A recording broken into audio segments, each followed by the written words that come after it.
when we say that worship can be warfare, a lot of the time, warfare is internal. It's not just an assault on the enemy. Yeah, that's right. Because when you go to, 1 Chronicles 20, people quote that a lot.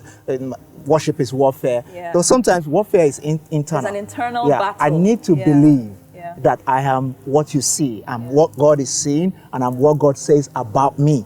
And it's still in the place of worship. But what happens when God is speaking to who you are, but you just can't receive it?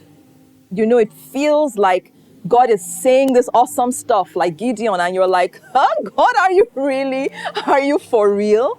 It's like lifting up a cup, right? Yeah, so when God is saying this is who you are and you're struggling with it, it can be likened to people who come to God and they say, fill my cup, Lord. Yeah. But the truth is that you're coming with a cup that is not empty. Yeah. So how do you get to fill it if it's not empty? How will God fill that cup? And how do you get to the point where you can actually approach God as a vessel that is submitted, surrendered, empty? Yeah. And in our broken places, Yeah. we are leaking joy, leaking, all kinds of things. But yet we're filling ourselves with other idols. Like when I spend a lot of my time worrying, allowing fear to fill me. You're literally making that issue the subject of your worship. Yeah. So you are worshiping. Yeah. When I focus too much on what I don't have, my lack, and my inadequacies, I'm feeling I have things to dwell on. Yeah. And God is saying, approach me with a cup that is empty. Yeah. Approach me as a vessel that I can empty, pour that I can pour into, that I can feel.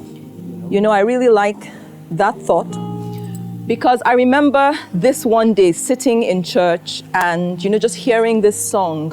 It felt like God was literally pouring this song on me and just quickening my soul, and at the time I was just burdened. I felt like I was being pulled in a million directions and I just couldn't find my way through. And Colossians 3:16 says, let the words of Christ dwell in you richly. Yeah. I like to focus on the richly part of the verse, but it opens with let the word of Christ. Literally, that verse is telling you that the strongest action you can do in response to what God wants to bring in your life is to let Him. You need to do the work of allowing Him, giving Him room to do what He wants to do, right? Yeah, so, it speaks to expectancy. It's just like sometimes I'm traveling and I know that somebody has promised maybe to take me shopping. That's not a trip that you go with all your bags completely stuffed and packed out. Yeah. You make room for the new stuff that you're expecting in your life. You make room by faith, knowing that the one that says, I'm going to take you shopping, I'm going to, fill your bag, and I'm going to change your wardrobe. You just make room for them. That's you go empty. That's right. And when we come to God, we must focus on how to remove burdens from our heart. Because without that, He can't have a space to express Himself and to just feel us afresh. Yeah, that's absolutely right. So as we worship, just make room. Don't worry about all those things that are taking away your joy. Just make room.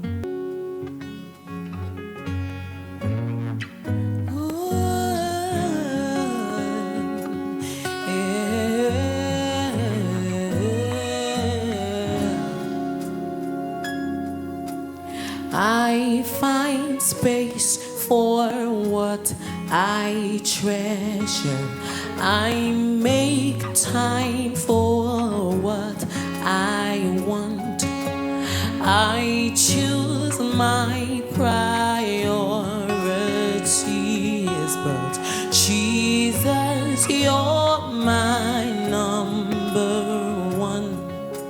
Jesus, you're my number one. So I will make room for you.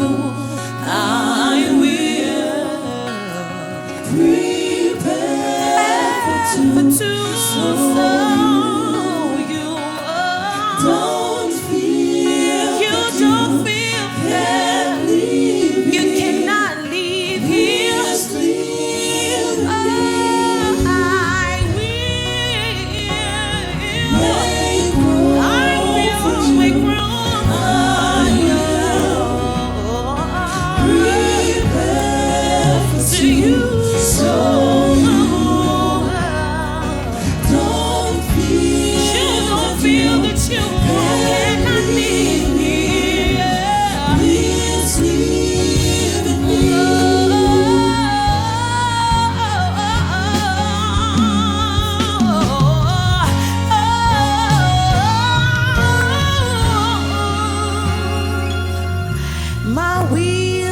You can move it all my way. You can move it over to my ego. You can move it all my plan. You can move it over to my schedule. You can move it my itinerary. You can move it over to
You know, Revelations 3 verse 20 says, behold, I stand at the door and knock. And this is Jesus speaking, and he's saying, if you will open the door, I will come in, I will eat with you, and you will eat with me. And, you know, for many of us, we think about that verse and we We can't imagine Jesus, Jesus, asking to come and eat with us and we ignore him. But yet, sometimes we just drown out the sound of what Jesus is saying because we're so full of the things that we really want, or our needs become so loud and they drown out everything that Jesus is saying. Or maybe sometimes you just feel like, look, if I can just fix this, then it will be okay to let Jesus in. But he's saying, don't worry about trying to put everything into the proper space.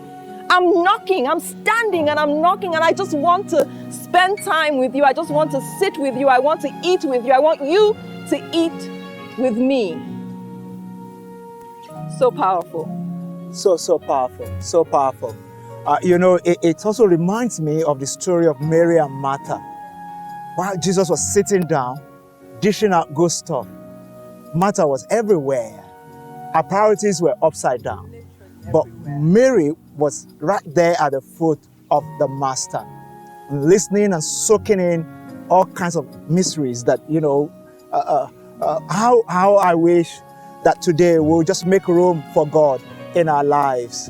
And so, Father, we ask that you help us, especially in this season where there's a lot to worry about, that you help us to make room for you in our lives, in our hearts, that we unclutter and take away all those things that take your place, that we put our priorities right, that we set our lives in order and just allow you. We make room for you. That is not going to be only about us, but also about you, what you want, what you wish for in our lives, and what you are seeing concerning us. Help us to make room, our Father. Thank you, Father. Help us to make room. Help us to make room. I will prepare for two.